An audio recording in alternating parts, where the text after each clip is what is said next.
Assalamualaikum warahmatullahi wabarakatuh. Perkenalkan, nama saya Uray Giovanni dari kelas PBSI Bepagi semester 2. Di sini saya akan melaksanakan tugas video dari mata kuliah Kewarganegaraan dengan dosen pengampu Pak Muhammad Anwar Rubai, MPD. Tema yang saya pilih dalam tugas kali ini adalah tema 1, yaitu Pancasila. Baiklah, langsung saja ke tugas videonya. Assalamualaikum warahmatullahi wabarakatuh. Selamat pagi anak-anak. Apa kabar hari ini? Sebelum memulai materi kali ini, kita membaca basmalah dulu ya.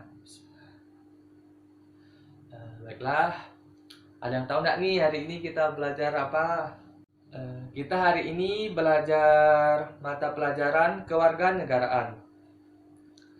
Tema pembelajaran kita hari ini yaitu Pancasila. Sebelum masuk ke pembahasan, ada yang tahu nggak isi-isi Pancasila dari nomor 1 sampai 5 itu apa?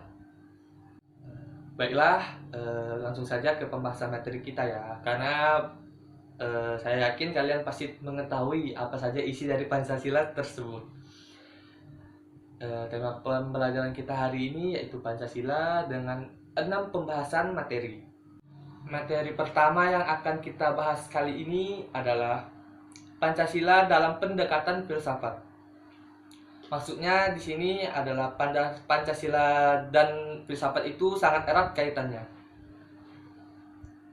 Filsafat Pancasila adalah penggunaan nilai-nilai Pancasila sebagai dasar negara dan pandangan hidup bernegara. Pancasila sebagai filsafat juga memiliki arti bahwa Pancasila mengandung pandangan, nilai, dan pemikiran yang dapat menjadi substansi dan isi pembentukan ideologi Pancasila.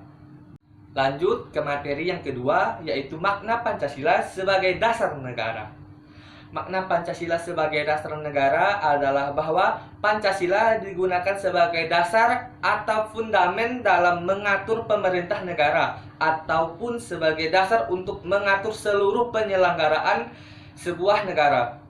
Artinya di sini Pancasila memiliki peranan penting dalam pemerintah untuk mengatur tata negara agar tidak terjadinya kesalahan dalam membuat aturan-aturan negara. Materi yang ketiga adalah implementasi Pancasila sebagai dasar negara. Implementasi Pancasila sebagai dasar negara ini diwujudkan dengan pembentukan sistem hukum nasional dalam suatu tertib hukum, di mana Pancasila menjadi norma dasarnya. Dan hubungan implementasi Pancasila sebagai dasar negara dengan masa pemerintahan presiden kita sekarang, yaitu Pak Joko Widodo, adalah menjadikan Pancasila sebagai dasar pembentukan atau pembuatan seluruh kebijakan negara. Hal ini salah satunya dilakukan dengan membentuknya atau terbentuknya Undang-Undang Ormas. Undang-undang ini melarang untuk beroperasinya seluruh ormas yang menentang Pancasila sebagai dasar negara kita. Materi yang keempat adalah makna Pancasila sebagai ideologi nasional. Pancasila sebagai ideologi nasional ini memuat makna bahwasanya Pancasila dijadikan sebagai nilai-nilai yang memuat atau cita-cita yang hendak dicapai oleh suatu bangsa Indonesia. Dan materi yang kelima adalah implementasi Pancasila sebagai ideologi nasional. Pancasila sebagai ideologi nasional harus mampu memberi wawasan, asas, dan pedoman normatif bagi seluruh aspek kehidupan, baik ekonomi, politik, sosial, dan pertahanan, keamanan, serta dijabarkan menjadi norma moral dan norma hukum. Dan materi yang terakhir atau yang keenam adalah pengamalan Pancasila dalam kehidupan sehari-hari. Di sini kita akan menjelaskan sesuai dengan urutan dari Pancasila, yaitu dari nomor 1 sampai nomor 5. Pertama, sila pertama.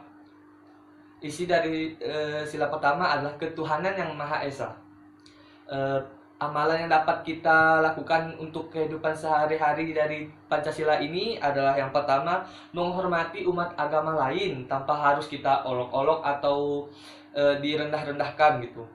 Yang kedua, mengajak keluarga atau kerabat yang agamanya sama dengan kita itu agar beribadah secara sama-sama atau berjamaah.